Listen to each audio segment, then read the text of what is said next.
Good afternoon, everyone. Yep. I'm going to go. This is my new gavel that was purchased for me, so I thought I'd better use it. So I've got it here. Okay. So we're calling the meeting to order. It is the regular meeting of Vesuvius Town Council, Monday, January the 20th, 2020 at 2 p.m. in Council Chambers. So first up is the adoption of some minutes. The Committee of the Whole minutes from December the 16th, 2019, the regular open minutes from December the 16th, and the public hearing minutes from December the 16th. Could we please have a motion to accept those?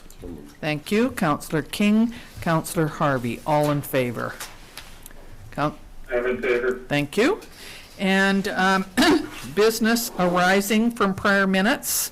I don't think there's any. Mrs. Hilson, good. Introduction of late items, nothing. Okay, so we need to have the agenda adopted as printed. Thank you. Councillor Harvey, Councillor King, all in favor. Thank you. I'm in favor. Thank you.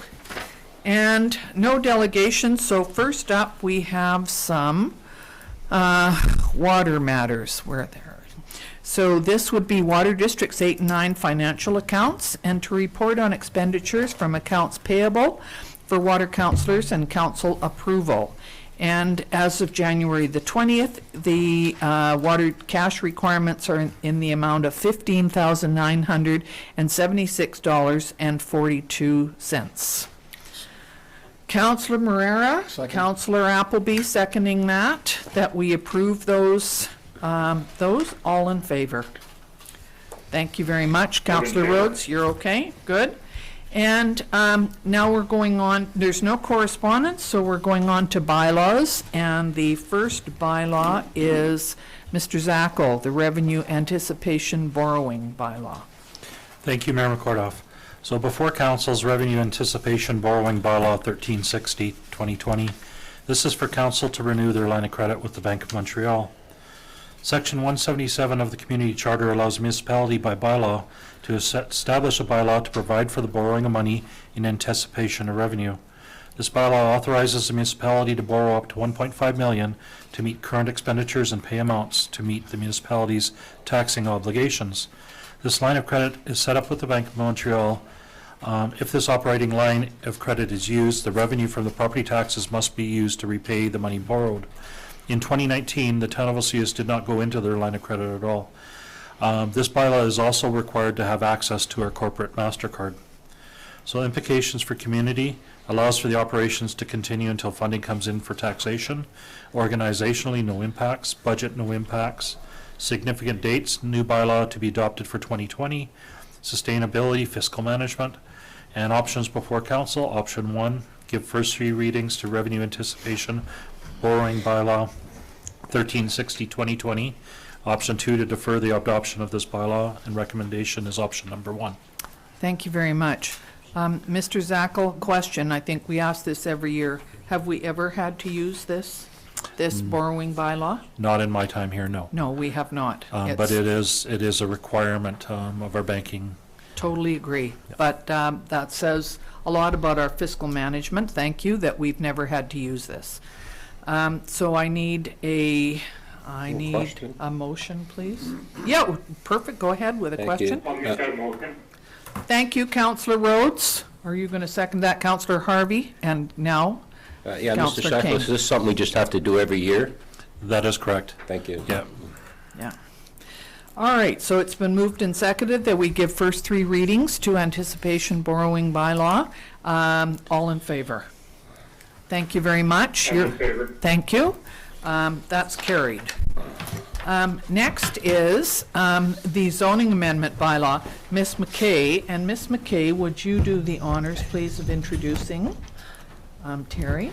Thank you, Mayor McKortoff. I'm so pleased to announce that we have a new senior planner in our department. Terry Kazoni comes to us from the Township of Langley, where she worked for 11 years, and Terry's really happy to join the team. She's got a lot of experience, particularly in policy work, and so we're really happy to have her. Good, and welcome, Terry. Thank you. So, I really can't tell you how happy I am. I'm seriously happy. Yeah, it's going to be great to have some more support in the department. perfect, good. So we're going to go on to the zoning, Report 3, zoning amendment Sure. bylaw, Great. 9150 Main Street. Great. Thank you very much. So the purpose of this report is to request that council consider zoning amendment bylaw number 1085.126, 2019. Now, this bylaw, if adopted, will allow for a site-specific retail cannabis store to be located at 9150 Main Street, which is commonly known as Lakeview Plaza.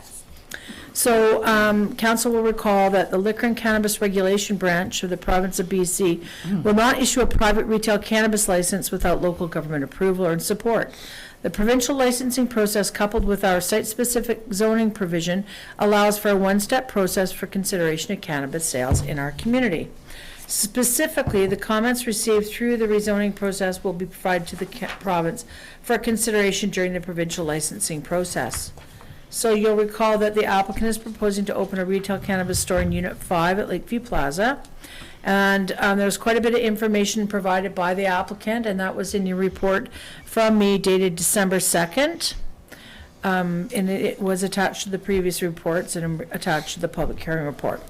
So with respect to policy of zoning bylaw 1085, a text amendment is required as retail cannabis sales is not a permitted use within the town of Seuss without site-specific rezoning approval. With respect to the official community plan, section 5.7.1 of the OCP states that commercial growth will continue to be focused on the Main Street corridor and its intersection with Highway 97. And the proposed use is therefore considered to be in conformance with the official community plan. A public hearing was held on December 16th. The applicant for the rezoning proposal spoke at the meeting. You'll recall that no other members spoke and no correspondence was received either for or against the proposal. Staff is of the opinion that location is suitable for the proposed use and will enable a new business to be established within the community. With respect to implications, community, promoting commercial uses benefits the community and supports continued commercial growth within a limited land base. Organizationally, the applicant will need to comply with any additional requirements that may be required as through the business license program, and of course, if there's major improvements to the interior of the building, etc., that they may require a building permit. No impact to the budget associated with this report or with the rezoning proposal in general. Now, if we're successful with third reading, it would then be placed on hold until such time as the town is notified by the province that has been successful in obtaining the necessary approvals from the province. So just to give a recap, because it's been a little bit since we got to third reading on one. So if third reading is successful, then I would notify the applicant that they can then apply for the next stage at the province, and then the province will do their fit and proper assessment of the applicant. Sustainability, town policy for commercial growth includes avoiding sprawl development. Now the options before council today are council grants third reading to zoning amendment bylaw number 1085.126, 2019, or option 2, council defeats the bylaw at third reading, and staff are recommending option number 1, granting third reading to the amending bylaw. Thank you, Mayor McKortoff. Thank you very much. Council, what is your pleasure on this? Option 1, thank you, Councillor Harvey. Is there a seconder? Councillor King? I'll second that. Thank you. Any concerns or comments? Can I just check with you, there are 2 other applications that it would be at the same stage as this now? Am I correct? That's correct. I did speak with a representative in the licensing branch for the Cannabis and Liquor Licensing Control Board on Friday, and they assured me that the one at the Old Seuss sign shop is still under review. And they had no comment on the one up at the Gateway Plaza at this time. Okay, Okay. good. Thank you very much. So, have we taken a vote on that? No. So it's been moved and seconded. We go with option number 1. All in favor? Thank you. I'm in favor. Thank you, Councillor Rhodes. So that's carried. Next is the Meadowlark Phase 2. Okay, take a deep breath. Yeah, because this is a biggie, There's a lot of And information. There's a lot of information here, so I just want to, we've been talking about it a bit too, just trying to figure out what Right. different things we have to do. So you will go through it carefully. I will, thank you, Mayor very much. McKortoff. I will go through it carefully, and then when we get to the second one, I'll let you know the part that's basically repetitive with the first one. Okay. So that we don't have to go through all that again and Sure. just speak to that site-specific property. Right. So let's start from the beginning. So, an application has been received from Cherry Lake Enterprises. The applicant specifically is Mr. Hart Buckendall, who you'll recall was instrumental in moving Phase 1 of Meadowlark forward. So the subject property is currently designated agriculture, and it's proposed to be designated intensive residential development. That being said, it's also in the OCP. It is within the Meadowlark plan area, which is a plan adopted by council, approved by the Ministry of Transportation and the Agricultural Land Commission. So I'll just get to that, a little bit more detail on that. The zoning being proposed is also intensive residential development, and the proposed OCP amendments are as follows. That Schedule A of the OCP map be amended to include the property within the urban growth boundary. That is the property legally described as Lot 2 of District Lot 2450S, SDYD Plan 5584, except Plan 9055. And also that the OCP amendment be amended by changing the land use designation from agriculture to intensive residential development, of course, for the same property. Now, the proposed zoning will be to amend the zoning map to change the designation of the zoning from AG, which is agricultural, to IRD, which is intensive residential, again, for the same legally described property. So the purpose of this report is to request that council consider official community plan amendment bylaw number 1230.25 2020. It's our first bylaw 2020, and zoning amendment bylaw number 1085.127 2020. Excuse me, both of these bylaws are attached to your reports. The amending bylaws, if adopted, will allow for implementation of Phase 2 of the Meadowlark Plan, again previously approved by council to move forward. So, with respect to an overview, site context, and proposal, the subject property is within the southeast Meadowlark Plan area, the plan. The property is being utilized as a fruit orchard and a single-family dwelling. The property abuts the north end of a kettle pond. The developable portion of the property, that is approximately 3 acres in size. As a part of the subdivision process, the applicant will be having an environmental assessment prepared to determine the required building setback from the pond. A conservation covenant may be registered in the foreshore area of the pond, depending on comments received from the qualified environmental professional. The pond will be dedicated to the town and preserved as natural habitat, same as we're doing at the pond at Lobelia. You'll recall that. Okay, so the proposed development consists of a mix of residential uses. A total of 27 lots are included in the draft plan of subdivision, which again is attached to your report. It's attachment number 6. A minimum of 8 secondary suites will also be included within the single-family homes. The development will provide 4 duplexes, that is 8 residential units, which will contribute to the town's near-market housing program. The proposal provides for a total of 23 single-family homes, 8 units with 4 duplexes, and a minimum of 8 rental suites, thus providing a minimum of 39 new residential units, which is in conformance with the medium density requirements as outlined in the plan. So I just want to clarify one thing. We consider all the numbers, the total number of residential units as contributing to density, but will only consider every titled unit when we talk about the minimum number of units to meet the affordable housing program as outlined in the Southeast Meadowlark Plan. So we can have some more questions about that and more clarification as we move along. Can I just ask, Sure. you've got a minimum of 8 suites. Now, it does not say in the report rental suites, so They're rental suites, that's Our correct. suite is a rental suite. That's Okay, correct. I wasn't Yes. sure about that. Thank you. Yes, thank you. That's a good question. Thank you, Mayor McKortoff. Now, with respect to the zoning bylaw, implementation of Southeast Meadowlark Plan was contingent on including an intensive residential development zone within the town zoning bylaw.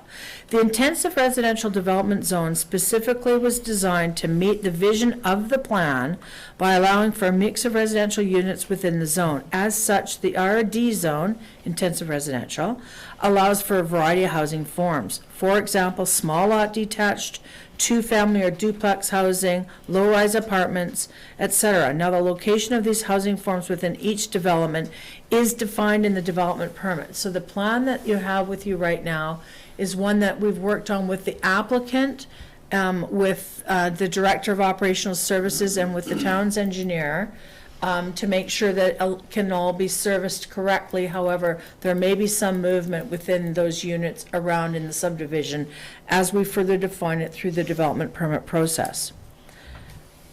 So, as noted again, in this is phase 2, which is consistent with the mix of single-family homes and 4 duplexes. So that is consistent.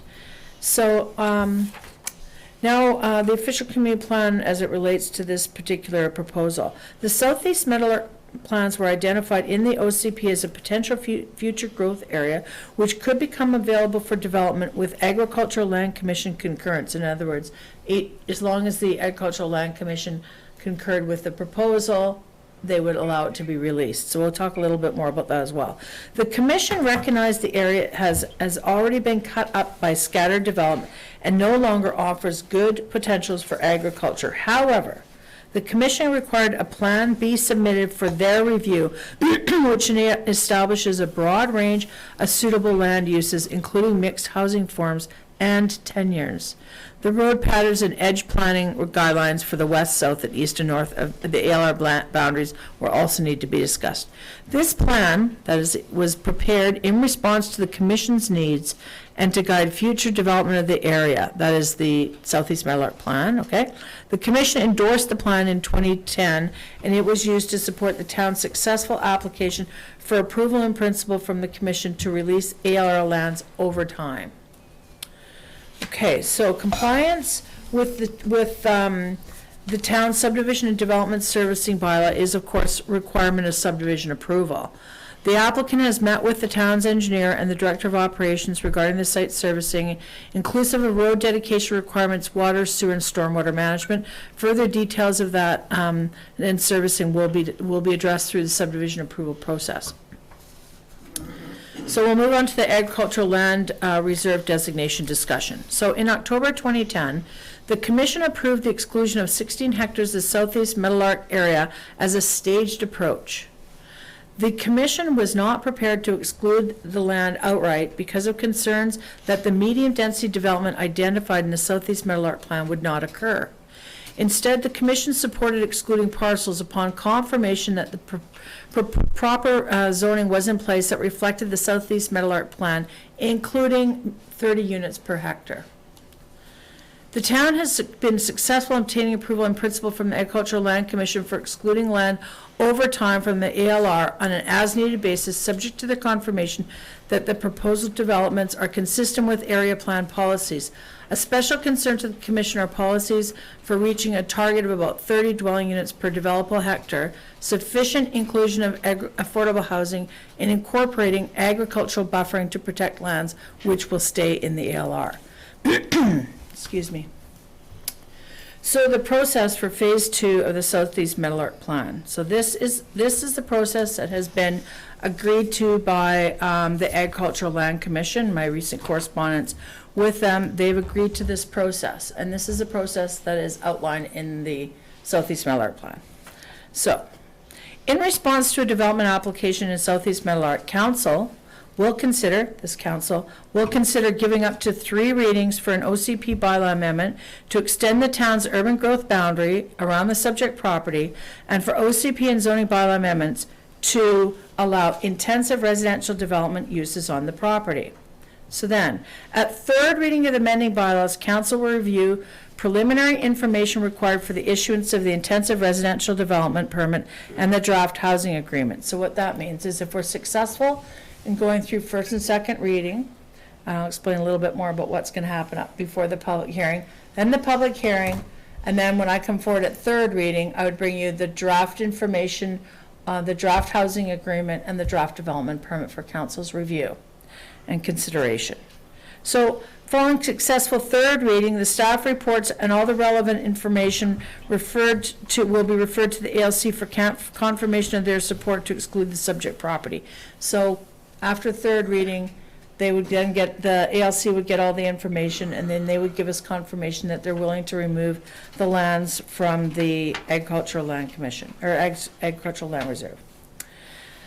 And it would also be forwarded to the Ministry of Transportation and Infrastructure for approval. And by the way, we just received back already preliminary approval from the Ministry of Transportation and Infrastructure.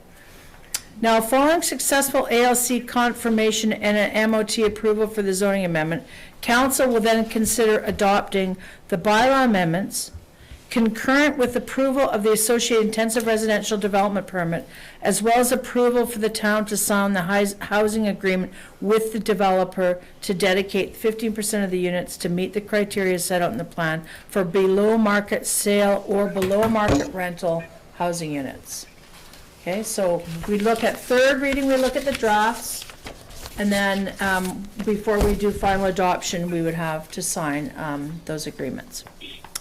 Okay, following successful adoption, the town will then request the ALC to advise the registrar of title that the property's been excluded from the ALR. So, rationale for recommendation. Staff are in support of the proposed development, which is considered as implementation of Phase 2 of the Meadowlark Plan. The plan itself had extensive community review and has been designed to help address community housing needs by providing a variety of housing forms and tenures within a limited land base. The proposed Phase 2 meets guidelines of the plan, contributing to near market housing stock and entering into a housing agreement for a minimum of 6 of the duplex units. They've advised that they'd be willing to put all 6 in, but the minimums required or all 8 units in, but the minimum 6 to meet the 15%. Implications to the community. The following consultation process was followed in preparation of the Southeast Meadowlark Plan. A, an affordable housing strategy completed parallel with the plan with input from a community volunteer task force, questionnaire survey, and public open house. B, following council review, a draft of the plan was referred to the Provincial Agricultural Land Commission and the Ministry of Transportation for review according to their respective mandates. C, the draft plan was taken to a public open house February 11th, 2010, and then to a public hearing on March 15th, 2010. The final plan was adopted by Council on April 6, 2010. It's anticipated the community will benefit from additional units being provided through the town's near market housing program. The addition of a minimum of 8 new secondary suites is also an asset in helping to meet the diverse housing needs of our community. Organizationally, the preliminary development proposal package has been forwarded to outside agencies, again, MOT, ALC for comment. Significant comments received through this referral process will be presented at the public hearing. A notice of development sign has been posted on the subject property. Notification of the public hearing will be mailed or otherwise delivered to properties within a 60-meter radius as per the town's land use procedures bylaw. With respect to the budget, there's no impacts to the budget associated with this report or with this development proposal at this time. Future consideration may be given to improving road access along 74th Avenue. And we'll have to talk with the Director of Operational Services about that at a later date. Significant dates. So as per Section 475 of the Local Government Act, when considering an amendment to an official community plan, a local government must provide one or more opportunities in addition to the public hearing for appropriate consultation with persons, organizations, and authorities it considers may be affected by the OCP amendment. As such, a public information meeting will be held at the Sonora Center in February 2020. The details of the meeting will be determined following Council's consideration of this development proposal today. With respect to sustainability, this proposal helps address community sustainability goals by providing additional housing forms and tenures and by preserving the natural habitat of the Kettle Pond. Okay, so you'll notice that the options before Council, well, option 1 is long. Option 1 is in 1, 2, 3, 4, 5, 6 parts. Option 1A, Council approves the application, and then Council grants first and second reading to the OCP amending bylaw number 123.2025. And C, Council grants first and second reading to zoning amendment bylaw application 1085.127. And then D, Council resolves that a public meeting be held as is required under section 475 of the Local Government Act respecting the proposed OCP amendment, and that early and ongoing consultation and consultation with persons, organizations, and authorities listed in section 475 2B is unnecessary. And I can speak more to that if you like. And also, council considered the OCP amendment in conjunction with the town's financial plan and waste management plan as is required under section 4773A of the Local Government Act, and finds it consistent with them, and refers the OCP amendment to the Agricultural Land Commission as per section 4773B of the Local Government Act. And then council sets a public hearing date for both bylaws of March 2nd, 2020, or 2, council denies the application, or 3, council requests additional information before proceeding forward, and staff are, of course, recommending option number 1. You may have questions. Thank you. This is confusing. Can I ask, is this similar to what we did in the present? Did we not have to go through the same procedure when we did the housing that's already there behind the fire hall? Yes. Yes. So we have, in fact, gone through a similar proposal Yes. before? Okay, that's what I Yes, thought. you have. Sorry, go ahead, Councillor King. Thank you, Madam Mayor. My question is, if this was to go forward and get rezoned to residential, does it automatically in that zoning allow rental suites, or is that another application? No, rental suites, sorry, through the chair, rental suites are permitted. Rental suites are permitted in the Meadowlark plan and the zoning, so yes, they are permitted in intensive residential zone. Okay. So, any other questions? Oh, sorry, Councillor Harvey. Sorry, didn't see your hand up. I'm reading the recommended option 1 sub E, which says council has considered the OCP amendment in conjunction with financial and waste management plans as required. I don't know that I can support that Right. statement as phrased, because I Okay. haven't considered it in that conjunction. I haven't been Right. presented with I- any analysis in that regard. Yeah, I appreciate that comment, and perhaps the CEO may like to speak further, but I do know that the OCP amendment for the Southeast Meadowlark Plan was reviewed in conjunction with those sections, and so it anticipated the density, which is why we have to review it in part, as part of our waste management plan and financial plan. So because we've adopted that plan, this is our formality. I'm not sure if CEO Chabot wanted to make any additional comments. Go ahead.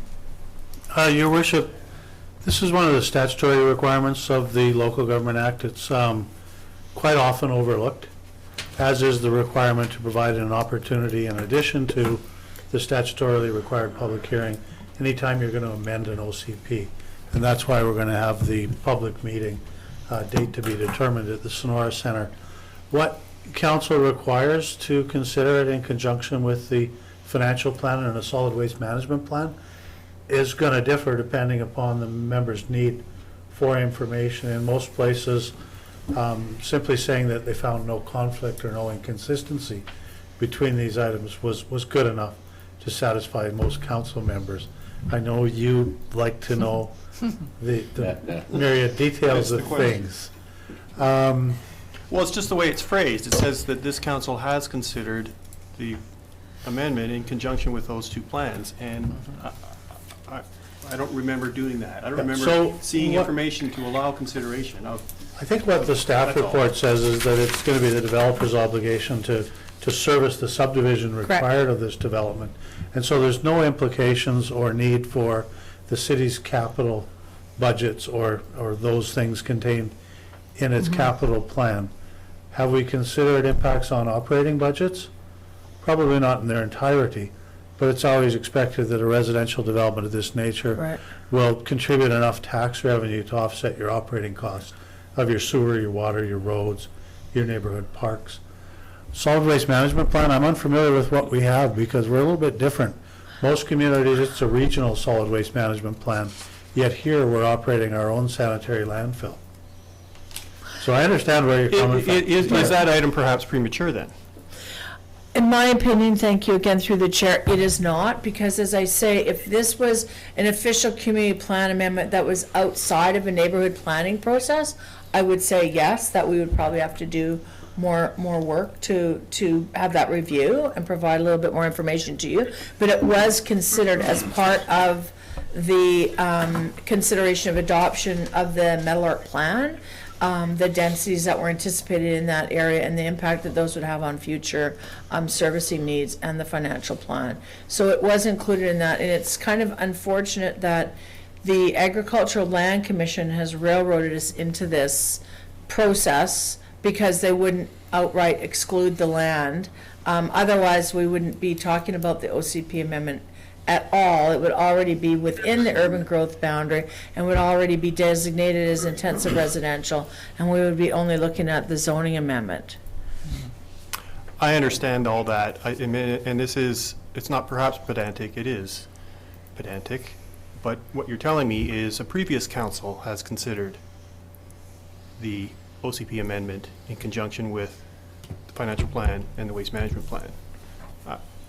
You just get it's just a negative. Yeah, council is going to be asked to consider it in a few moments when they get to that resolution. And if you can think of any reason why, it's kind of like if any man has any reason why this party should not be wed, please, so speak or forever hold your peace.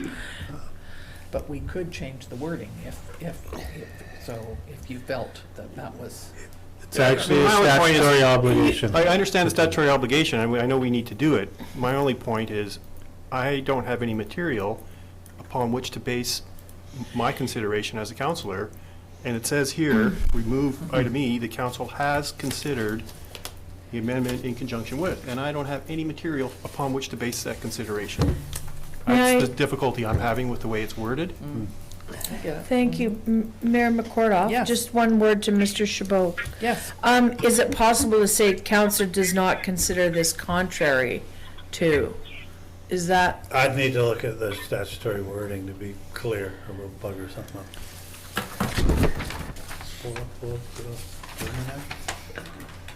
So could we go through some of the other things and leave that part, or do we need to do all of them? Mayor McKortoff, you Yes. could leave that to To third clarification? reading of the bylaw. Yes. You can certainly do that. You could, so just to be clear, you could, I could bring that section back at third reading of the bylaw as long as it's considered prior to final adoption.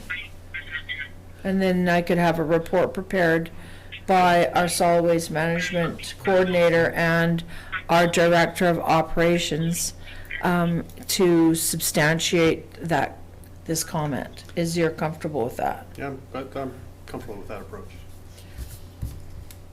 Okay, so what we could do then is go through the other things and just leave section E out at this point, or ask for. Unless the rest of council wishes to vote on it, move Yeah. it forward now. Okay. Got you. Yes, one more. Sorry. McKortoff. Okay, hang on, ahead. Councillor Rhodes. CJ. Okay, Councillor Rhodes, you go first, then Councillor King. Thank you, Mayor McKortoff. I think Director McKay has laid this out very well. I have a pretty good understanding of our interaction with the ALC, and I do appreciate her comments about the whole process. But having said that, it is what it is, and I think compliance by us is absolutely necessary to move this forward. And it'll apply with this one very similar to it did in the one you made reference to earlier by the firewall, and any future developments in that area at all.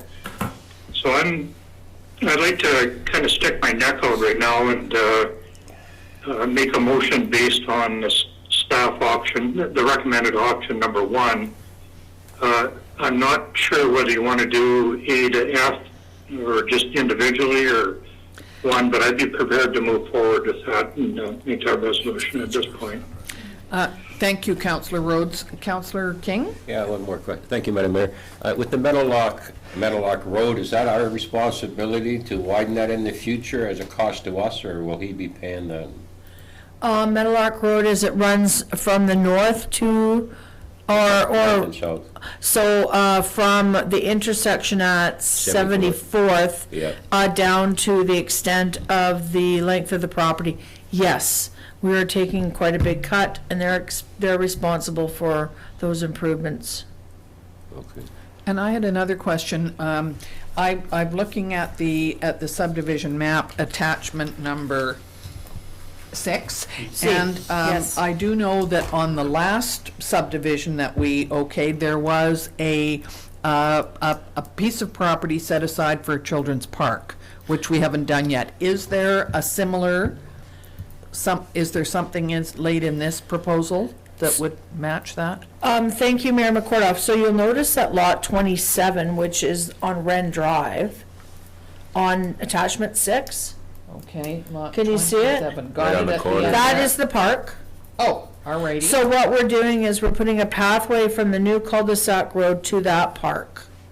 Okay, so 27 down there in the corner. So there'll be Right, thank not you. a second play park in the area.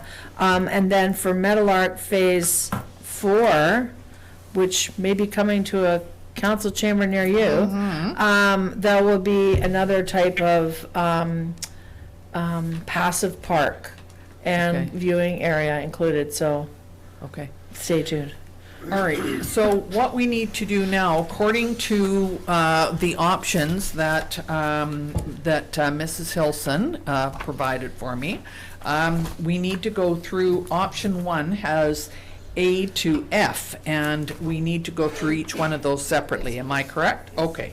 So what we should do first of all then is, I'm thinking A, 1A. well, we don't really want A, we don't want A because we're approving the application, well, though Councillor Rhodes just said that.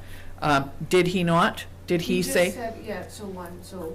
He went option 1A or Option one. option 1? Yeah. Councillor Rhodes, that's correct, option 1 in entirety? You can't do one in entirety. You need to do one Okay, all right. So are we going to start with A, 1A? That says council approves the application. Does that make sense, or should we? Yes. Yes. Okay, all right. So we need a motion to go with 1A. I'll And second that's, it. That would be my motion. thank you. I'll second And it. you're seconding that. So, all in favor of that one? I'm in favor. Thank you. We're now going to go to 1B, which grants first and second reading to the official community plan amendment bylaw. Is there somebody that would like to move that? I moved it. Thank you, Councillor King. Seconded?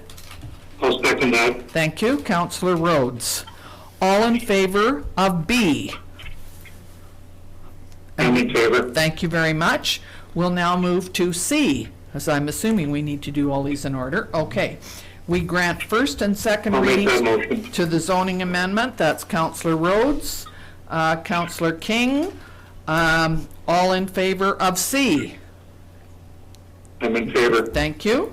We're at D. Council resolves that a public meeting be held as required under Section 475, the Local Government Act.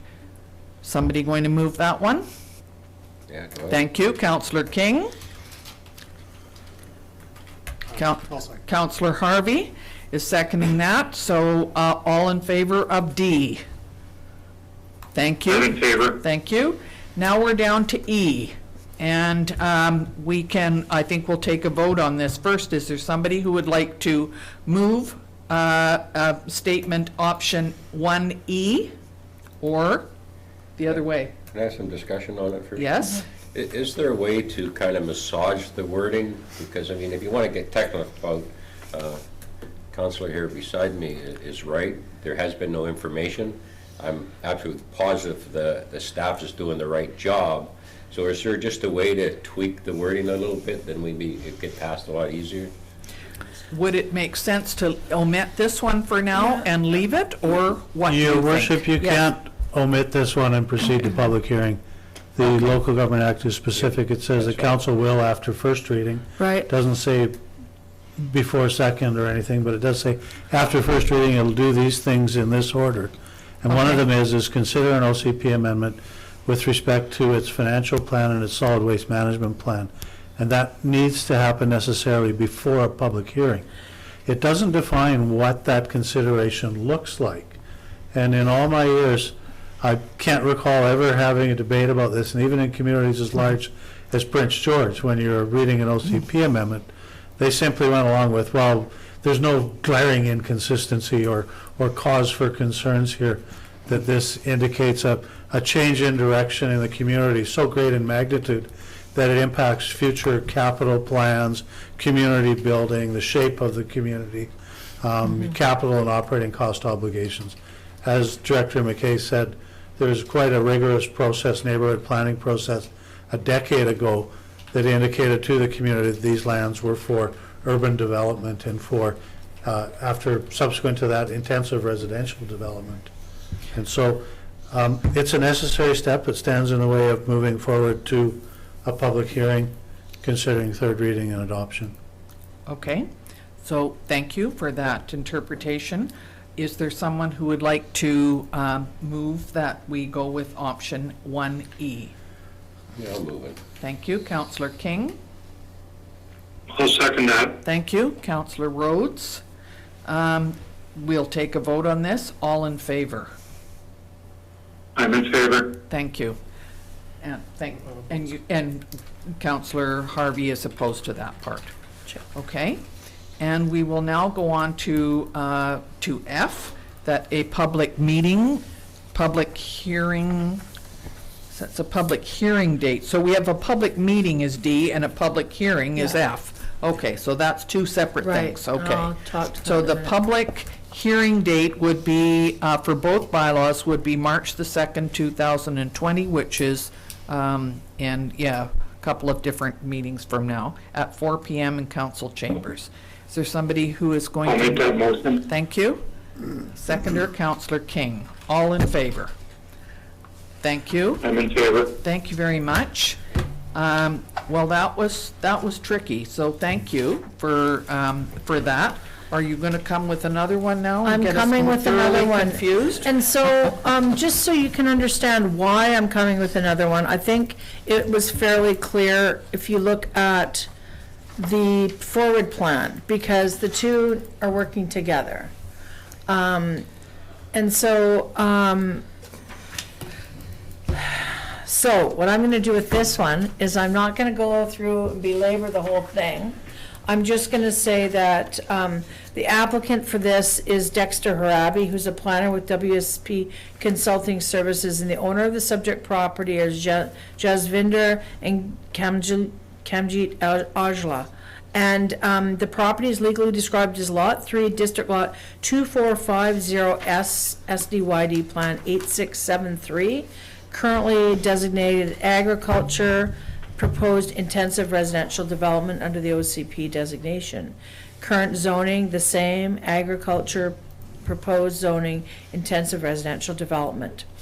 So this is, again, a request that the OCP map be amended to include the subject property within the urban growth boundary, and then again, that the OCP map be amended by changing the land use designation from agriculture to intensive residential development, and again, the zoning bylaw be amended by changing the zoning from agriculture to intensive residential development. And the report is being, purpose of this report is to request that council consider OCP amendment 1230.26, which is attached to your report, and zoning amendment bylaw number 1085.128, again, attached to your report. And so I'll just look at the site context of this proposal and then let you know when some things are the same. Okay, so the subject property is within the Southeast Meadowlark Plan area. The property is currently occupied with a single-family home which faces 74th Avenue. The older greenhouses were recently removed, and some of you may recall they were an eyesore, so it's great to have those removed. It has been in excess of 5 years since this site was used for agricultural purposes. The property lies north of the proposed Phase 2 Meadowlark Plan and has road access from 74th Avenue and from Wren Drive. The developable portion of this property is about 0.8 of a hectare or 1.9 acres in size. The proposed development consists again of a mix of residential uses. There will be a total of 18 lots included in the draft plan as subdivision. A minimum of 8 secondary suites for rental purposes will be included within the single-family homes. The development also provides for a 3-plex unit, which will be maintained by the owner and provide for rental accommodation. Okay, so that proposed threeplex is the one that's going to be added into our near market program, and this will be near market rentals, and they're level entry, so they're for people that have mobility problems. So we're trying to address all aspects of the plan and what we've heard from the community, even during our most recent discussions with the community in preparation of our OCP. So the proposal provides for a total of 28 residential units, which meets the medium density guidelines of 30 units per hectare for the Southeast Meadowlark Plan area. And again, the zoning comments here and the OCP comments are same as what we've just discussed. And again, same with subdivision development servicing bylaw. And again, the approval process for phase 3 of Southeast Meadowlark Plan follows, that echoes the one we just discussed as phase 2. Now, staff are in support of the proposed development, which is considered to be further implementation of the Meadowlark Plan. The plan itself, again, had extensive community review and has been designated to help address community housing needs by providing a variety of housing forms and tenures, again, within a limited land base. The proposed phase 3 meets the guidelines of the plan by contributing to a rental housing stock and by entering into a housing agreement to maintain the threeplex for rental purposes at below market rental rates. Now, the plan actually goes ahead, the Meadowlark Plan actually states it must be 10% below market rental rates. That's in the plan. If we can get it lower, we'll get it lower. Again, implications to the community are the same as those previously read out. So are we okay with me just continuing and not going over this section again? The options before council are, again, the same as previously identified, but I will read them. Options 1A, council approves the application. B, council grants first and second reading to the OCP amendment, bylaw 1230.26. C, council grants first and second reading to zoning amendment 1085.128, 2020. D, council resolves that a public meeting will be held and is required under section 475 of the Local Government Act, and we will be holding both those meetings at the same time, at the same place. And then council has also considered the OCP amendment in conjunction with the town's financial plan and waste management plan is required under section 477 of the LGA and finds it is consistent with them and refers the OCP amendment to the Agricultural Land Commission and Local Government Act. Per the Local Government Act. Council sets a public hearing date for both as March 2nd. Again, we suspect will be the same questions and issues, so we'd like to hold them at the same time, at the same, or not the same time, but at the same date. And of course, staff are recommending option number 1. Thank you very much. Did the gentleman who owns this property know that right beside him they were going through the same thing? My assumption is. I was kind of act as the go-between between the two to make sure that the needs were met from both of the applicants. And again, that speaks to the way the plan has been identified. If you look at the plan in number 2, phase 2, rather than in the phase 3 that's before you right now, you'll notice that phase 2 fits nicely with phase 3, and in that there's a road dedicated through phase 2 to accommodate phase 3. So Okay. we did work very closely with both these applicants to ensure that we met future servicing needs, et cetera. So, thank you.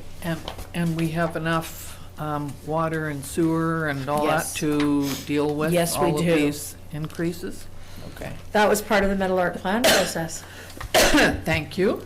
Councillor Thank King. you. Just following up on the mayor, so the water extension, sewer extensions paid by the developers? Absolutely. Thank you. Okay.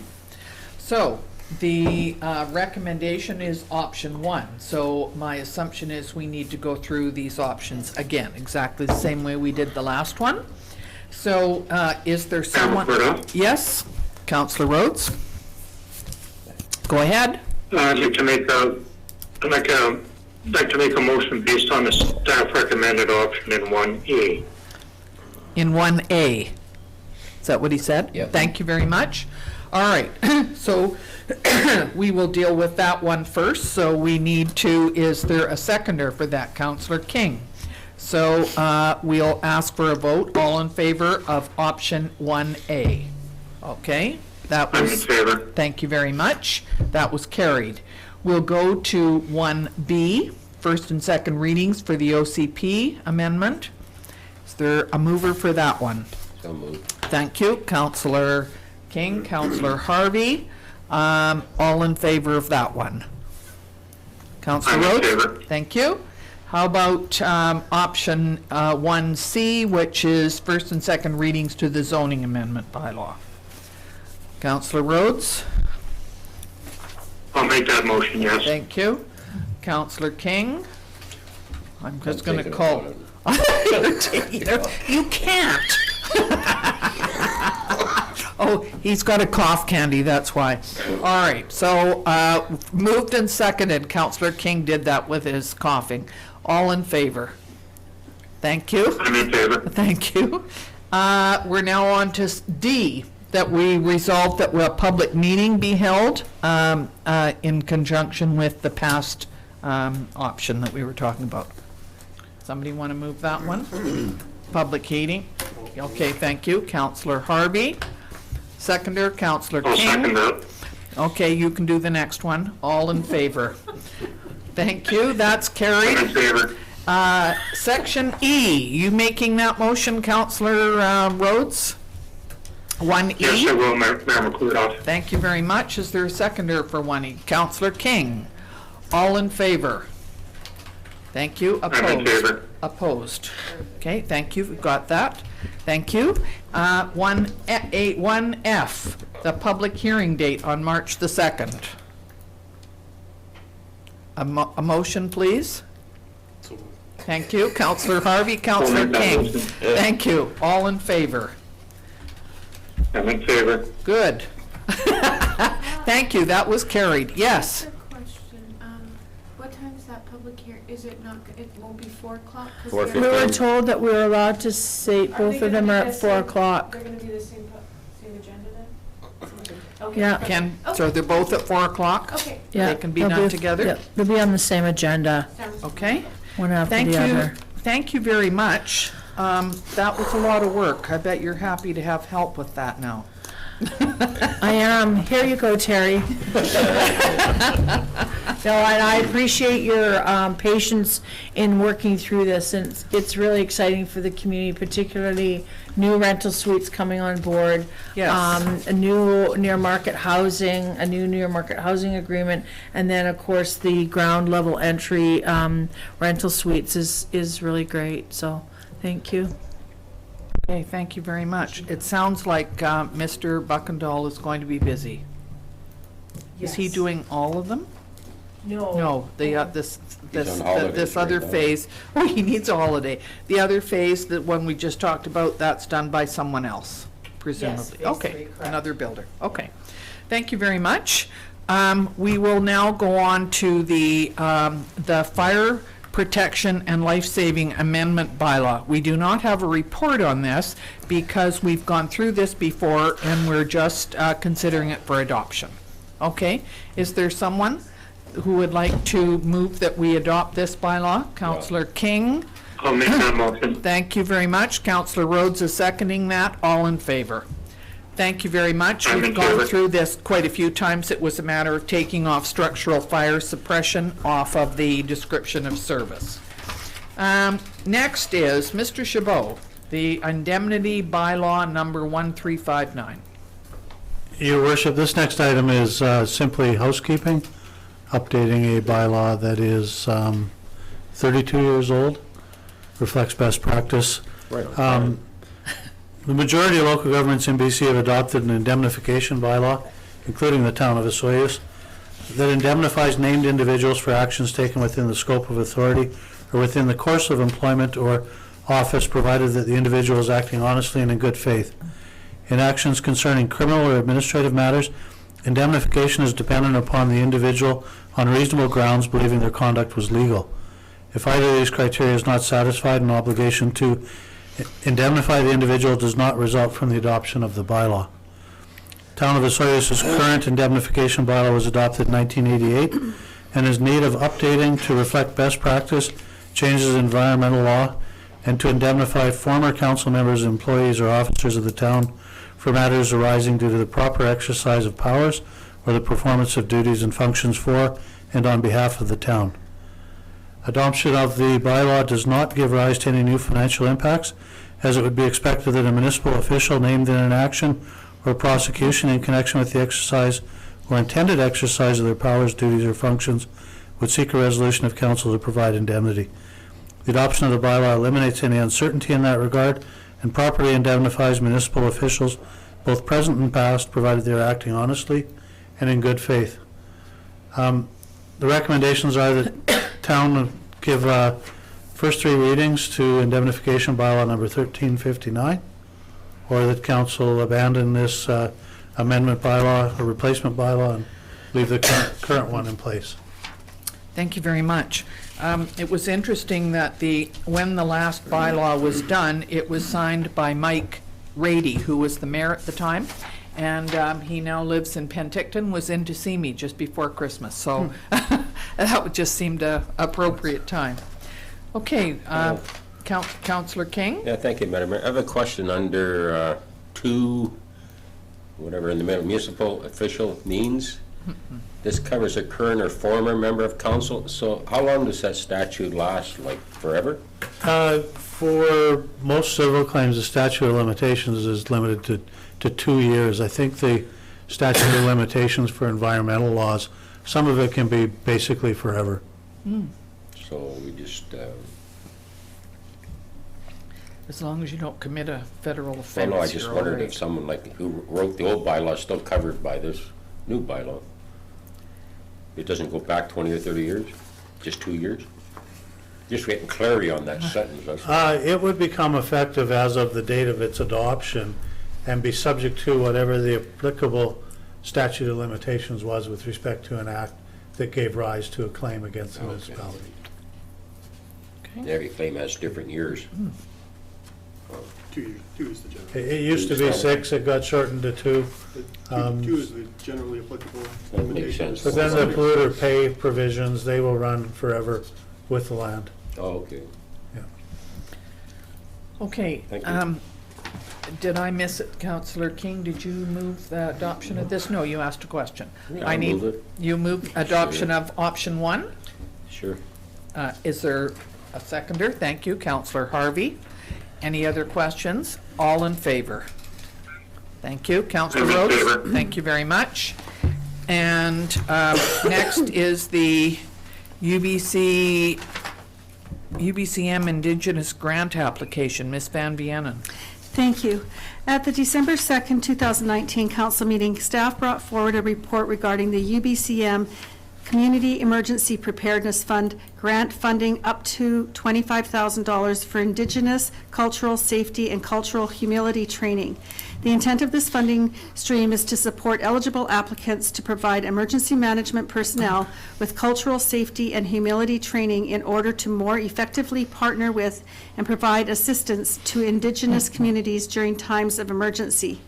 Council passed the following resolution, that Council supports the RDOS in a joint grant application in the amount of $25,000 to the UBCM Indigenous Cultural Safety and Cultural Humility Training Program. Upon the RDOS submitting this application for funding on our behalf, the UBCM requested that the town provide an updated resolution to make it clearer that we are approving the RDOS to make application for, receive, and manage the grant funding on our behalf. Implications to the community, training of staff to better understand the cultural needs of Indigenous peoples during emergency events. Organizationally, additional training for emergency operations staff and volunteers. No budget impact. Significant dates. The RDOS will need to forward the updated resolution to the UBCM as soon as possible. Options: 1, that Council support the RDOS in a joint grant application in the amount of $25,000 to the UBCM Indigenous Cultural Safety and Cultural Humility Training Program and approve the RDOS to make application for, receive, and manage the grant funding on the town's behalf. 2, that council does not support the joint grant application to the UBCM Indigenous Cultural Safety and Cultural Humility Training Program, and instead request staff prepare a sole application for the town of Oseas. Or 3, that council not support a grant application for this program at this time. Staff recommends option number 1. And what this is we are eligible to apply for $25,000 on our own, but we are giving permission to the RDOS to apply for our share of that $25,000. And presumably, the training would happen regionally, which Yes. kind of makes sense. Yes. Okay. So is there a motion to, for one of these options, please? Councillor? I'll move number 1. Councillor King, are you seconding that? Councillor Harvey seconding that.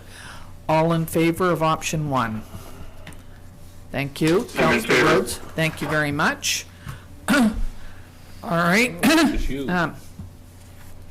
Now we get on to the big money issue, and this would be our Director of Operational Services, Mr. Brownstein. Thank you, Your Worship. A special meeting of council held on December 11th to review the water and sewer capital money. Universal metering was indicated as a priority item for implementation by council. At that meeting, the motion was adopted. Motion was adopted that direct staff to bring forward a report on universal water metering for consideration at the January 20th council meeting. In order to move towards universal metering for the town of Osoyoos water system, an implementation plan needs to be created. The implementation plan will provide the community with the key milestones as well as the necessary steps to ensure that metering is successful in the short and long term. With only 6.7% of the community currently metered, there's a significant amount of not being accounted for. Staff is estimating a budget of $125,000 for the creation of a water metering implementation plan with the budget. This budget would be provided via capital reserves established for the water metering. Current reserve levels are $500,000. Do you want all the background? Okay. Because it's a lot of money, we need the background. The town engaged urban citizens back in 2015 to complete a water conservation and metering assessment. In that assessment, the following metering approaches for the community were outlined. Universal metering, which is everybody gets a water meter. Every person, every resident, every commercial identity, any institutional, etc. Voluntary metering program, so this would provide the opportunity for key individuals in the community to say that I want a water meter to show that I am conserving water on my own, that I want to get paid for what I use, not just a blanket. It's usually people who normally don't water their lawns, etc. Scalable metering, so specific land uses, specific customers, specific water users, and pilot metering, a deviation on scalable, but would be used to address metering technology, etc. So it's more of go out there, put a few meters out there, see how we want to move forward, which we've quasi-done to date. To date, we have installed a total of 266 meters through development and select ICI properties, which are industrial, commercial, and institutional. The town has been requiring inside meters be replaced on new residential construction since the early 2000s. Unfortunately, these meter installations represent a small portion of the total number of services within the community. With approximately 4,000 individual meter sites, so whether that be individual properties, multifamily, etc., as I stated earlier, we're only at 6.7%. The report by urban citizens outlined key reasons for universal metering, as well as some possible hurdles. By measuring all water that is distributed to customers, in addition to all water extracted from water supply sources, system management benefits are maximized. For example, leakage and undetectable water use can be accurately quantified and proactively managed. When coupled with a well-structured rate schedule, universal metering facilitates equitable billing since all customers are charged based on actual consumption. Notwithstanding the benefits of universal metering, it is important to recognize potential challenges with this approach. Installing meters at all existing properties in a service area can represent a significant initial investment. The ongoing costs associated with reading, maintaining, testing, and replacing these meters can also be substantial. The highest return on investment is realizing when the utility leverages system management, customer service, resource management, and other ancillary benefits of a universal metering program beyond simply revenue recovery. That one gets into the ability for the end user to see when they're using water, how they're using water, potential for leakage, potential for running toilets. Depending on what method of meter reading we go down to, people can get by the second meter reads. So they can actually be away and on vacation, and they'll get alerts saying that they've got a water leak, or that somebody's in their house using water, etc. That's where the technology can go.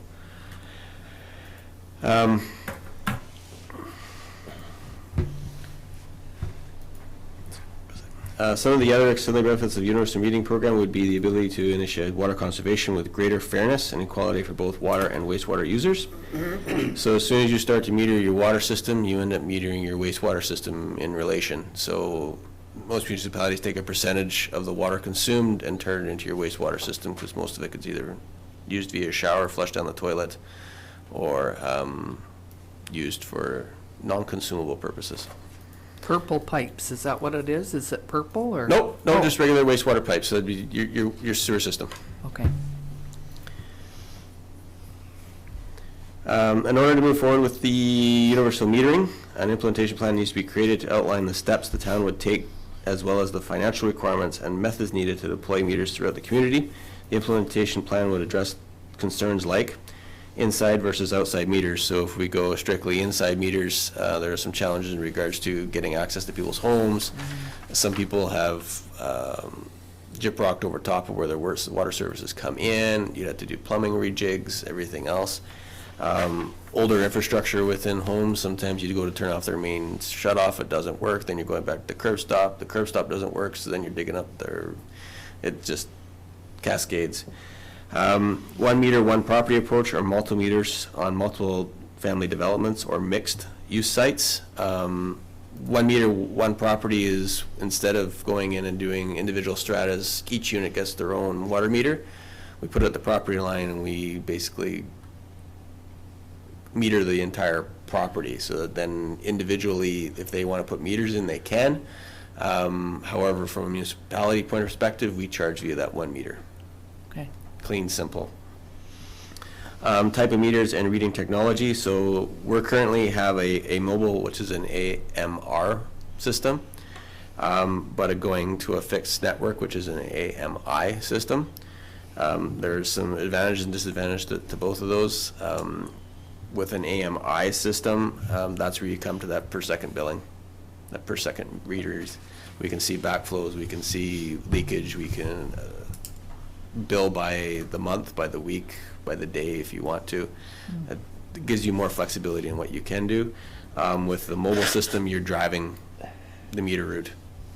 So it may be a monthly billing program, or a quarterly billing program, or a biannually billing program, but we're actually having to drive the route to collect the data. Cost requirements, grant funding availability, ongoing operating costs, rollout methodology including public communication, software and hardware requirements, ongoing installation needs and recommendations, who's responsible. So right now it's a mixed bag on who deals with our metering program. Sometimes most meters are installed by the plumber, confirmed by our building department, and then nobody knows who services them. So to roll this out effectively, this would be encompassed within the operational services department. 100% we would supply, install, and confirm operation and upload the information needed, and financial department impacts and funding strategies. So we'd like to encompass all that into one implementation plan, so that we have details and the formal steps to move forward. Staff is estimating a budget of $125,000 for the creation of this water metering implementation plan. This budget would be provided via capital reserves established for water metering at current levels of $500,000. The implementation plan does not address meter manufacture, as we are already moving forward with Neptune meters throughout the system. Most recently, the domestic upgrade to the north of town, System 8 were all Neptune meters, what's known as Mach 10s. Meter manufacturer was also addressed with council back in 2016 via technical memo from True Engineering. The memo provided some guidance on reading technology as well as meter manufacturers, and at that time, I understand council approved to go with the Neptune manufacturer. Please note that university meeting could result in capital requirements as high as $3.5 million or more, depending on the installation and reading method chosen. So that's where we go to either a mobile MRI or an AMR or AMI system. So if we go AMI, we're looking at communication towers or the community connection points, just beefier system. Once decisions on mutual meeting have been made, a process of rate design would ensure that implementation achieves desired outcomes for water conservation, fairness, equality, rate, and cost sustainability for service delivery.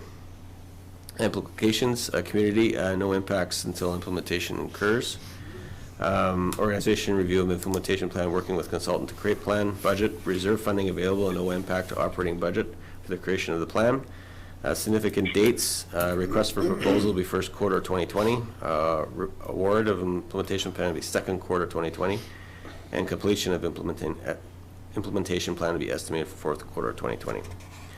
Options, option 1, instruct staff to move forward with the water metering implementation plan with a budget of $125,000. Option 2, to provide council with more information in regards to water metering and delay an RFP until second or third quarter 2020. And option 3, not move forward with universal metering implementation at this time. Staff is recommending that council move forward with a universal water metering implementation plan, and then $125,000 be allocated from the water metering reserve fund. Thank you very much. So can I ask System 8 and 9, outside of the town boundary, automatically get those That is correct, Your Worship. as they get water twinning? That is correct, Your Worship, yes. So what you're talking about is just within town boundaries? It's just within right? town boundaries, and yes. Yes, Councillor Appleby, do you have a Is the question? $500 reserve funds 500,000? a combined thing between the rural water and the town water? No.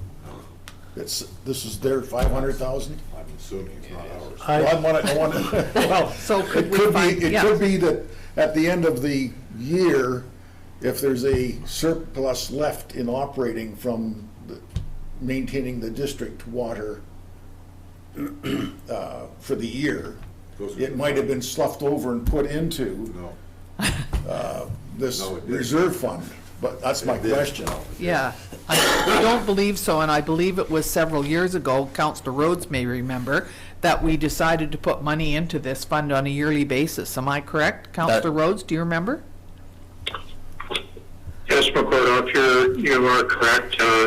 My memory is telling me that water metering was at the very highest level of recommendation by the study that we did, and at that time we just decided to create a reserve, and the result is those numbers that we're looking at right now. I have no way of verifying the numbers, but I'm pretty confident that we're getting good information on it, yes. Thank you, which is why we have the reserve fund right now, because of money that we put in. Can I let That's Mr. correct. Chabot talk first, and then we'll ask Your questions Worship, for this sure. might differ with some others' recollections, but I asked the Director of Finance who contributed to the $500,000 Yes. meter implementation reserve. He told me it was both town water users and water district users. Okay. Because the benefits of conservation and metering were going to serve equally the interests and the outcomes of both sides. All right, that makes quite a difference. A good thing you asked that question. I don't remember that at all. All right, we will Okay, well, certainly, it's it'll be interesting in, that in the rural areas, with the grants received, funding the majority of the costs of meters for the rural area. But again, the infrastructure to put in and distribute water in the pipes, they will benefit from right-sizing consumptive demand so that you meet peak load, but you don't overbuild. I can confirm that again. with absolutely, Phil. we better, because we seem to have different memories, yeah. Yeah, well, yeah. Oh, yeah, well, that'll make sense. So I've got two over here, Thank you, Councillor Madam. King, then Councillor Harvey. I don't know if this is time sensitive, but I mean, we do have a budget day planned in a couple of weeks where we could get more information at that time? And would 2 weeks really impact if this was to move forward? No, council, when they asked for this report, specified today's meeting is why That's this why is here it's being today. brought forward. But it could certainly be deferred and included on the Could I go budget option agenda. 2? You could move option 2 if you wanted to. Let's just hang on. Councillor Harvey, you had a question? Yeah, I've got a couple, actually. So metering is a tough sell to the homeowner, generally. My ear gets bent when they hear this coming up. They say it's a money grab, it's, you know, they're not interested in it. So I want to be able to have a palatable answer for those. Anyway, so being a tough sell, I mean, it seems like a no-brainer on a whole bunch of fronts, but it, you know, down at the ratepayers level, it's not necessarily. And so when we had, it's the cost, and you know, it's a money grab, and you hear words like that. And so we approved in our budget last meeting, based on that budget numbers, rates of $366.44 for each residence, for example. And I assume with full metering, we're going to have, you know, some higher and some lower, such that we net out at $366.44 based on this year's budget, would be the intent of setting the rates, because it's a self-funding system, right? We collect enough water taxes in whatever form to pay for all of the expenses and reserve funds and whatnot. And so, so we stay the same at the average of 366, even for the higher users and the lower users, it nets out, except for the $3.5 million or more to do it. And so net, it's still 366.44, but we're going to pay $3.5 million or more to stay at that level. And so it makes it an even a harder sell if you follow what I'm hearing from ratepayers. And so, you know, it's just a little bit of a struggle with, you know, the obviousness of going to universal metering when I, you know, have to sell it to a constituent. Absolutely. But just know that any new builds automatically have that added to them, so They do, Yeah. but that's, you know, we're paying for those, or the builder's paying for those, I get that. The retrofit would be the $3.5 million to the 94% that don't have it. Anyway, it's still a difficult one, and I think we need to think about the you know, the marketing of going in this direction, because it is a difficult one, and you know, I hear it quite recently and quite often that what the hell are you thinking up there on council? Or Of words course. to that effect, right? Yes, yeah. It's not going to benefit me as an individual ratepayer. I don't water my grass, or I do water my grass, or whatever. So it's just a difficulty with forging ahead. Second question is, at our meeting on December 11th, the estimate was $100,000 for the project. And now we're at 125, and I'm just wondering where that 25% increase in a mere month came from.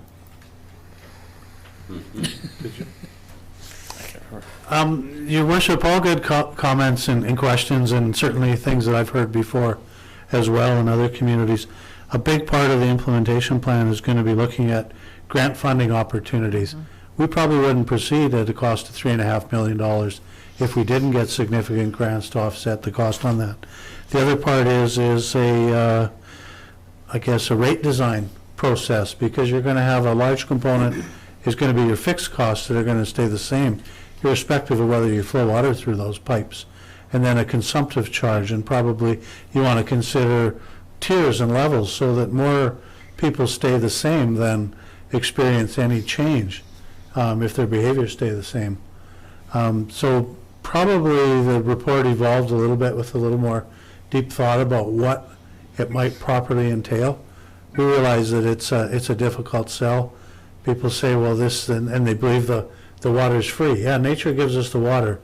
It doesn't treat it for us, nor does it distribute it through pipes to households or collect it for disposal after its use. So it's probably our most significant capital infrastructure cost, and so figuring out who should pay what fairly and equitably, long-term, is important that we get it right. Absolutely. I, Mayor McKortoff? okay, hang on, Councillor Rhodes, just a minute. I think that we are the only community in the Okanagan, am I correct on this, that does not have water meters? Am I correct? Do you know? I think we are. I think it's been pointed out before, and somebody said, how can you, meaning me, be the chair of the Okanagan Basin Water Board and be with the only community that doesn't have water metering? So it's going to happen at some point, and we're sort of been working towards it all this time, but we do need to sometime bite the bullet, and absolutely, with grants, there's many things. We will not be able to get grants unless we can prove. I'm sure that System 8 and 9, getting the water twinning, had to commit to water metering in order to qualify for the grants. Am I correct in that? I would think. I would expect, Yeah, I'm sure. probably, yeah. So, Councillor Rhodes, you're next, and then we'll let Mr. Zackel speak. Councillor Rhodes? Thank you, Mayor McKortoff. So with all due respect, I'm not sure if I heard comments from Councillor Appleby regarding the source of the money. I do stand by my earlier comments. This fund, this reserve is established. I don't remember being asked about where the source of the money came from or anything, but I look at this whole program of water metering as being a bigger picture item, and there's definitely a bigger picture that we all need to respect. To echo your comments about us being one of the few communities that does not have water metering is absolutely correct. And I think it's not only the Okanagan, it's the entire province. This is all about water conservation, and we've been procrastinating for quite a number of years, and I feel very strongly that it's mandatory that we move forward as rapidly as possible that we can. And it's just a fact of where we're at with it. Water metering is the #1 solution to water conservation, and it's not that we should be ashamed, but we need to be proactive, and we need to move forward as rapidly as possible with this project. Thank you, Councillor Rhodes. Now, Director Zackel, can you shed some light on this? Was this just for the town, this water metering, the 500,000, or was System 8 and 9 included in this? This was for the entire water system, so it would include water district as well. Okay, so does that mean Well, that didn't answer my question. Okay, just a sec. Does that mean that that all of the people in System 8 and 9, plus the town, have contributed to this stash of money? Yes, it's basically what it is budget time, we set aside $125,000 a year for 4 years. That could have been utilized towards capital, but council of the day wanted to establish the reserve fund and get a pool of money of up to $500,000, and that's where we're at right now. Okay, so Councillor Appleby, did That's that fine. answer? Yes. Okay, so in fact, then, there would be, the two water councillors would have a say on this particular issue. Good thing you stayed. Councillor Moreira. I thought, when we set up these funds, like for reserves, I thought the town had one and the rural had one. No. What you're possibly alluding to is there's a capital cost contribution for a new service installation, and that. Well, maybe that's it. Maybe I got them too. I thought they were the same. Yeah. No. Oh, okay. No. Okay, then I apologize for saying no. Okay, so back to the report. We have 3 options here. And so my understanding is that if we are voting on this, that we would include the water councillors in the vote. Does that make sense? Yeah, I believe so. Because they contributed to it, so they would have to be part of the vote. All right. So are we ready to make a motion? I would move option Mayor 2. McKortoff? Pardon me. Go ahead, Councillor Rhodes. I'd like to make that motion based on the staff recommendation, option number 1. All right. And is there a seconder for that? Well, No, sorry. because Council Appleby indicated that he was. It's okay, I wasn't recognized by the chair. Because Councillor Rhodes spoke first, so do I not have to? And And you got that hammer now, too. Yeah. I've got it. So, Not like you're wrong. we can absolutely, go through this one, and then if it doesn't pass, we'll go through another one. All right, so we have it moved that we go with option number 1 to, and is there a seconder for that? So I'll second that then, if we don't have one. And are there any comments? All right, so we will go with a vote on this. All in favor of option 1? I'm in favor. Thank you. And opposed? So we have, that was defeated. There are 4 opposed. Thank you. So we can now look at a second option. And I would move option 2. to provide more information, and you would prefer to see it delayed until the second or third quarter Whenever the rather than staff's right now. capable of putting together a detailed proposal. And I thought that's what we had, but however, is there something specific that you would like to ask for clarification on the proposal? Was there something Well, specific? I've heard some interesting comments today, and one of them is from Councillor Harvey, is how come we went up another $15,000 in a matter of a month? And then I've heard Okay. from Mr. Chabot about different things that could help sell this and reflect the cost, et cetera. So I thought it was a pretty simple thing, but I would rather see more money from the reserve fund going into putting in meters than going down the road somewhere looking at how we're gonna do it. Okay. That's my comments. My assumption is that we have to look at a proposal and deal with all of the issues first before we can look at the metering. But am I correct in that or not?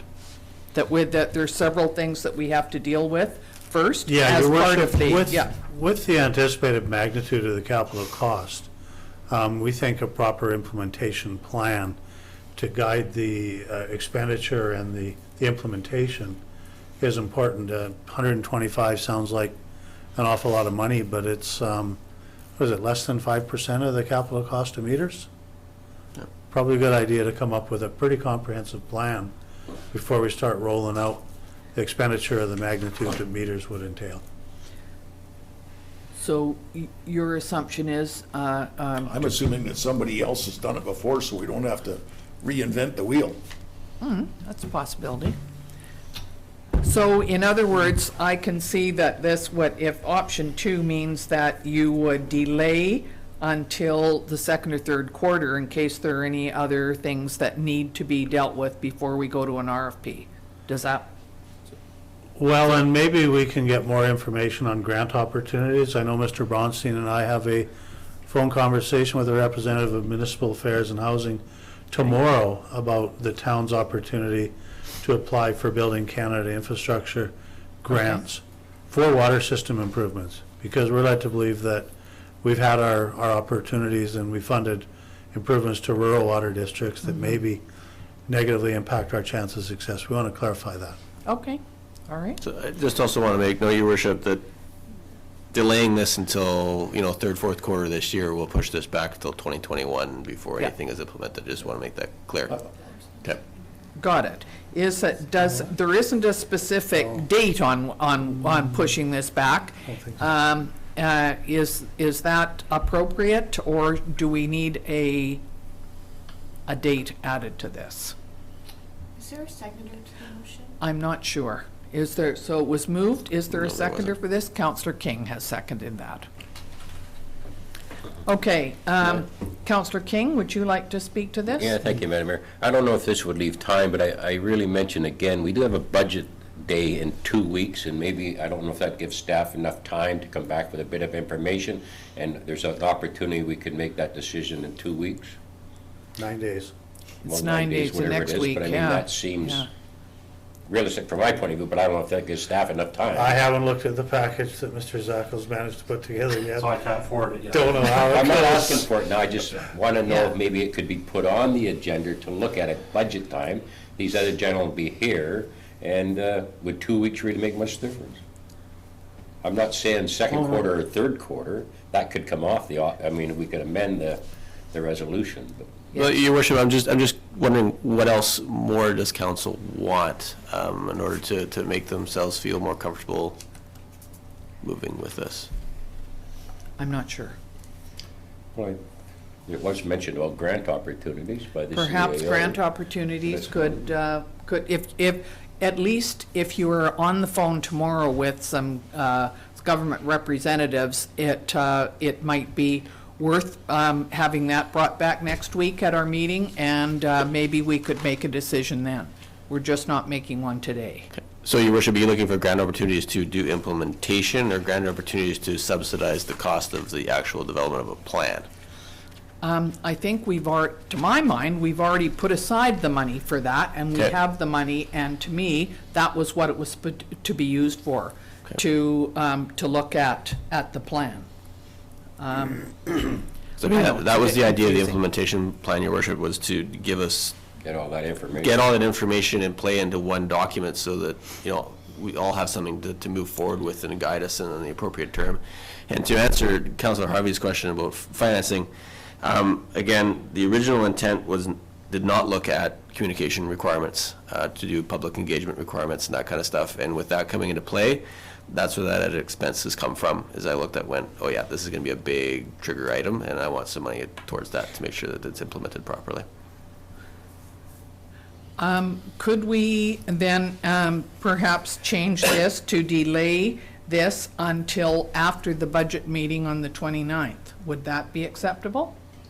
Couldn't you just change it to Pride Council with more information with regards to water meeting? Period. And without a And timeline without on saying it? the delay of anything. We're talking 9 days. You could,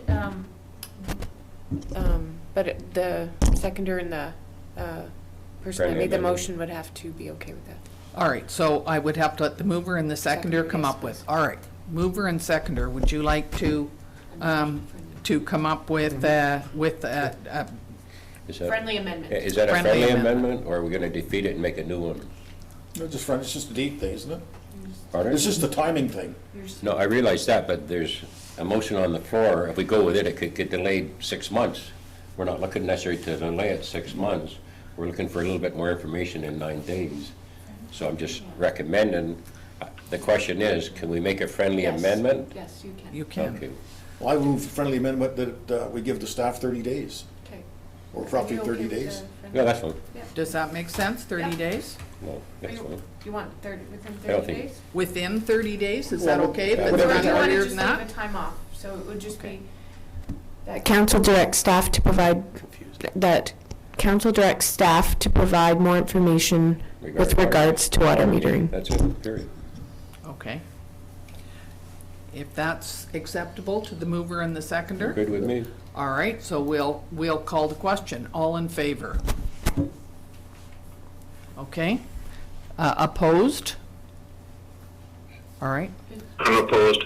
thank you. Councillor Rhodes, did you vote? Now you're going to come to the budget meeting. Did you vote? Yes. Okay, But I put my hand up, say yes, vote automatically. okay. Well, you're quite right. When you don't put your hand up, it Yes. means for. Okay, so that has carried, and we will put this on the agenda for the budget meeting next week, if possible, if there's something to report by then. If not, then we'll have to wait until there is. Okay. Are we ready to move on? Thank you, Mr. Zackel. And Next is the staff financial disclosure under the Financial Disclosure Act. Mr. Chabot, is that you? And our water councillors are invited to the budget meeting next week or not? Because we've already dealt with water and sewer items? It's an open meeting. Okay. It is, it's open, So, yeah. yeah, you're more than welcome to come and sit. It wasn't particularly necessary, but now that if we're gonna add metering Yes. again, there may be things we'll want your input on as Okay. well. Make sure they get in. It's a long day. We'll make sure we order extra Just, lunch. Bob, you can just leave that right on the desk there and somebody will pick it up and put it away. Thank you very much. Okay, Mr. Chabot. Your worship, another housekeeping item. This is in regards to financial disclosures under the Financial Disclosure Act. Members of council will be familiar with this. This is something you're required to file with your nomination papers, and then if successful, annually between January 1st and 15th each year. Council members' financial disclosure statements are available for viewing by members of the public. Any municipal staff designated by council to report those disclosures not available for viewing by the public, but are available for viewing by members of council. And council in the town of Osoyoos has designated the CAO, the Director of Finance, and the Corporate Officer, and it would include any of those persons' proper deputies, by bylaw, in the officer's bylaw, as persons requiring to file financial disclosure statements. And you file them upon commencing employment. I was reminded I did one before the 15th of August this summer when I first signed on. I couldn't have remembered having done so.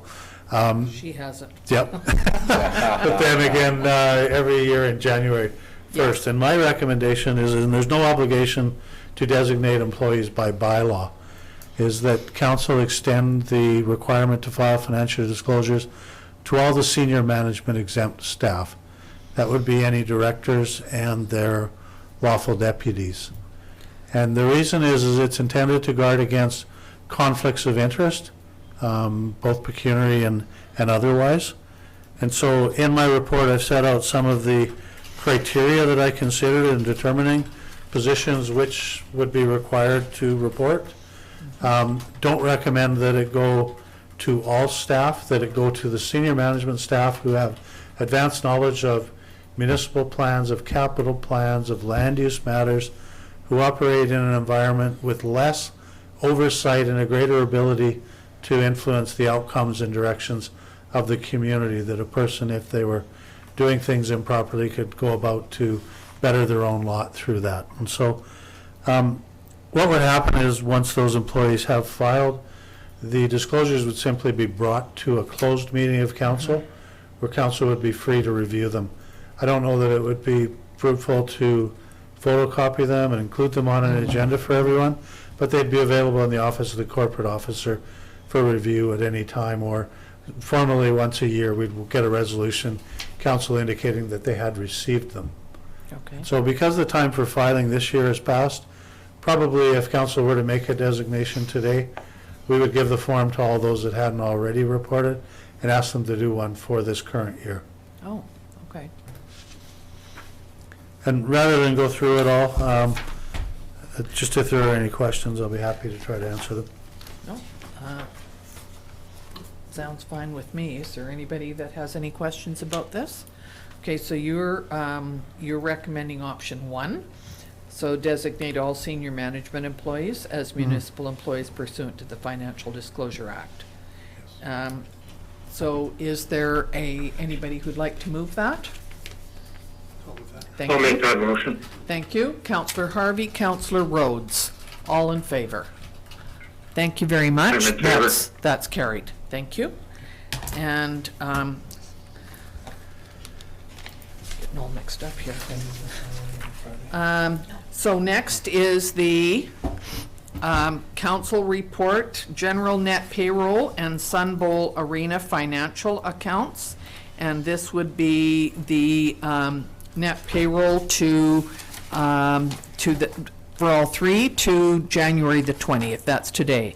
So general cash requirements of $1,712,199.02, and Sun Bowl cash requirements of $14,905.68.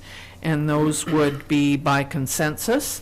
And net payroll accounts of $191,857.66. That was payroll, and that would be for information. And now we have a building report. And I see it's been a little cool, so we haven't had quite as much building as usual. But we have had some renovations to an original structure, building a wall, and a garage door to the amount of $74,000 for the month of December. And it looks like to date in 2019, we have a total of 17 million and versus 15,000,007 for 2018. So it was up slightly. Okay. Any concerns about that? Any questions? So we need a motion, please, to accept the building permit. Thank you, Councillor King, Councillor Rhodes, all in favor. Thank you. I'm in favor. Good. No committee reports. CAO report. Yes, Your Worship, thank you. It's been a month since our last meeting. I'll try to keep it brief. We did have a nice Christmas break in the middle there as well. So, for myself, I've been preparing for collective bargaining and meeting with the CUPE national rep. As council will know, the collective agreement with our CUPE employees expired at the end of last year. So we'll be meeting to discuss collective bargaining in the near future with a report to council for closed session. Okay. We've also met a couple of times with Child Care Society and school district reps regarding the proposed child care expansion, including meeting with a land surveyor who has gone and confirmed property boundaries there because it was pretty unclear.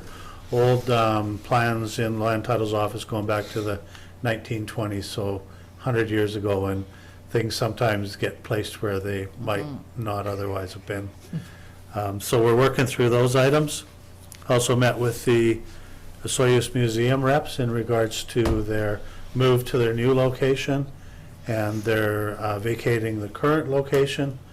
Not likely to be out of the current location until sometime next year, because we were wondering about the cost for demolition and restoration of that area. So we'll get a better handle on that and include something for the budget for next year, but they believe they'll be in there until sometime next year. Also got last week plan a subdivision and a easement for the Palms to sort out the land matters there. So just a little bit of work refining some of the language in the easement, access easement for them, and should be able to send those items to them for their review. The request for proposals for a town hall space needs assessment and pre-design closed the middle of last week. We received a total of 8 proposals, and we'll start reviewing those sometime later this week. In community services, condition assessment for the Sun Bowl Arena that will inform future capital has been received and is being reviewed by staff. Guess there's been some issues with the rooftop unit for the gymnasium at the Sonora Center. I think the weather in Osoyoos is unseasonably cold and snowy, something we're not well used to, and so it's had some difficulties. Then we had the windstorm the other week, caused some damage around town. It collapsed the north end tennis court fence due to the wind screening, allowing it to load up too much, and so unfortunately it's the middle of January and the tennis courts are closed till further notice. The shade structure in the small dog park up on the west side of town was collapsed as well. It's not repairable, but a sunshade structure is being investigated for that area that would be installed later this year. Community service grants are available, information on our website. Applications are due by February the 28th. In the corporate services world, as council knows, a new web streaming system. Today's the first day we're working with this new system that links it to the agenda, I guess, and we hope is better. Not only better, but cheaper. There's about a $5,000 a year savings in operating cost of this system over the one we'd formerly used. Good. Financial Services is finalizing the budget for the meeting next week on Wednesday. Be up at the fire hall. And doing the year-end books preparation for a audit, financial statements. Fire department's been kept fairly busy. They've responded to a total of 13 incidents by the 17th of January. So busy start to the year. And the crew is back to their 10:01 training after the holidays. And they're also being trained with respect to the use of the new ice rescue craft and establishing some operating procedures whereby that piece of apparatus might be used and deployed in the community as well. Council got introduced to a new planner today, which is good news, and welcome to Terry. Urban Systems is working on an issues identification report and land use inventory that'll be presented to council at a committee of the whole meeting sometime in February. Business license renewals are ongoing. Last year, our building permit values were greater than in any of the previous 4 years. Year-end total was slightly over $17 million. 2016, it was at a low of $6,800,000. So quite an increase there in development activity. Operational services, a lot of business as usual, but a lot of business as unusual, responding to, I don't know, probably 25 centimeter overnight snowfall in our community, which challenged our often not used equipment. But it was all hands on deck. I think they did a good job of cleaning up, and they continue today with the warm weather and things. It's going to lead to some pretty icy intersections and sidewalks and things at night when the temperature dips, so need to be cautious out there. They've had a fair bit of cleanup after that windstorm I noted earlier. Back to work on the main wastewater pumping station. Cottonwood Wall, they've stopped right now due to the cold weather.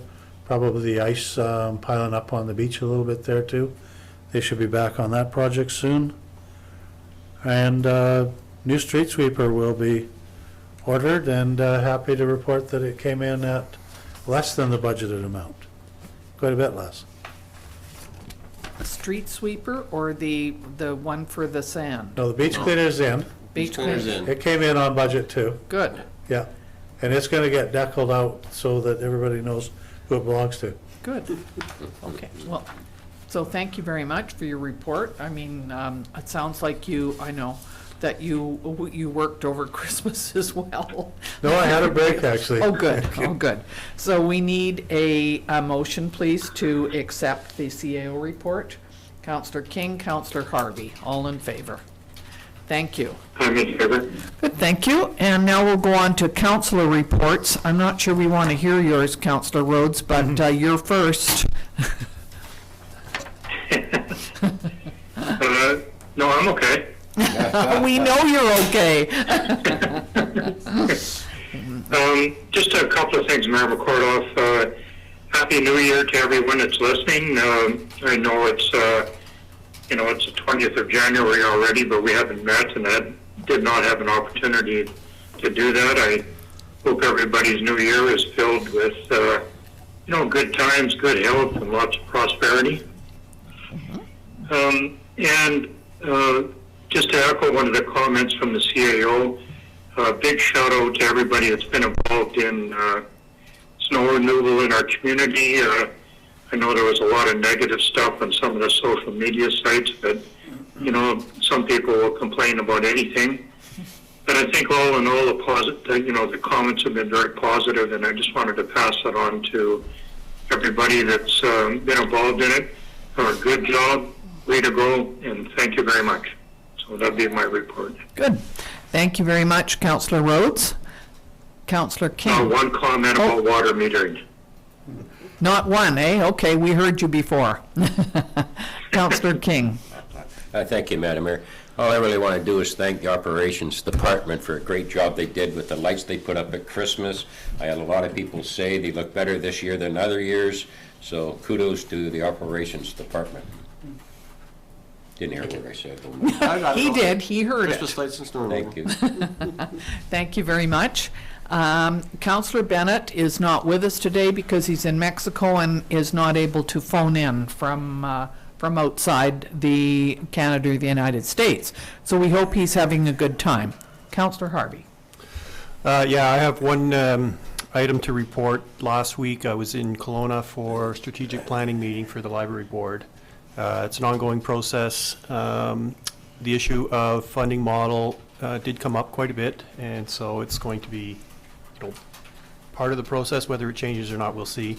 And a lot of other ideas in terms of improving service and models. So it's a good exercise. It's kind of like an OCP, but Sure. but smaller.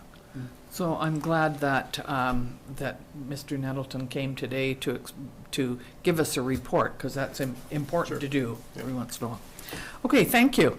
Well, I know it's been kind of busy, but we haven't met for just over a month. But I just wanted to thank Glenn Semft and his crew for putting on the January 1st polar bear swim. It was a lovely day. It was sunny and it was not windy. So there were about 50 people that went in the water. I just watched from the sidelines. I decided not to go in. But it was a very a well-organized event. It was over with quickly because I think most people went home and had a hot drink after. But it was interesting to see all of the people, and I thank Ron Hiller for taking video of it and putting it online. So it looked good. It was a lovely day. And I as well want to thank Community Services and a lot of our citizens for really helping to. I know a lot of our members of operational services were out,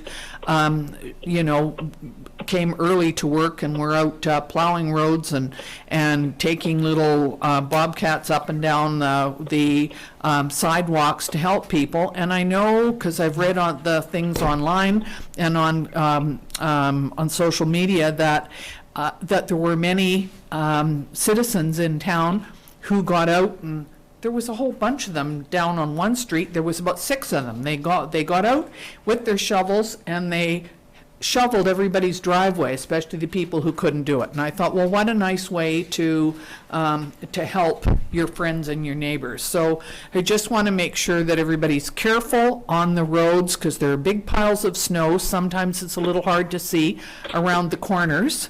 And also in the shade, it could be a little slippery. So be careful, and businesses and homeowners, please continue to shovel your walkways, and make sure that you, do your bit to keeping, because that's a bylaw, isn't it? That you're supposed to shovel it by 10 in the morning. So there you go. And the last thing I was going to report on, it's last Friday, I was invited to go to the hospital, SOGH, to meet with a Minister of Health, Adrian Dix, who came up and we did a ribbon cutting of the new emergency department, which in fact officially opens tomorrow. It's nice and bright, and it's a much better layout than they had before, and we got a bit of a tour of that, and so I think that that's a really positive move. Well, I was asked by Global News if we had a hospital, and I said no, that we don't. We have 2 clinics, and that's why we need the after hours care up there, and we need it also in the winter or in the summertime for a lot of our visitors that we have here, being a resort area, and also in the winter time when we have a lot of snowbirds here. So we in Asuyas really appreciated the fact that we had this new operation at the hospital. It was very well received. Everybody was happy. So if you have to go into the hospital, you will find it a much better experience now, because there's some privacy. There's a room for families. There's a place where the ambulance comes in and the concerns are looked at in private, not in the middle of the waiting area, which is what had happened before. So we're very happy that that has happened, and there were many people in this community who have not only volunteered, but also donated money towards equipment and upkeep at that. So that's a great addition for the health of the South Okanagan. So with that, I will entertain a motion to adjourn. Councillor King, thank you. Councillor Harvey seconding that. All in favor. Thank you, everybody. I'm in favor. Thank you, CJ. Have a continue to have a good holiday down there. Nobody's bought your trailer, I assume, or your fifth wheel. No, it's been a bit of a struggle, but we may have given up. Oh, so that means you're not returning home anytime soon. It means you're going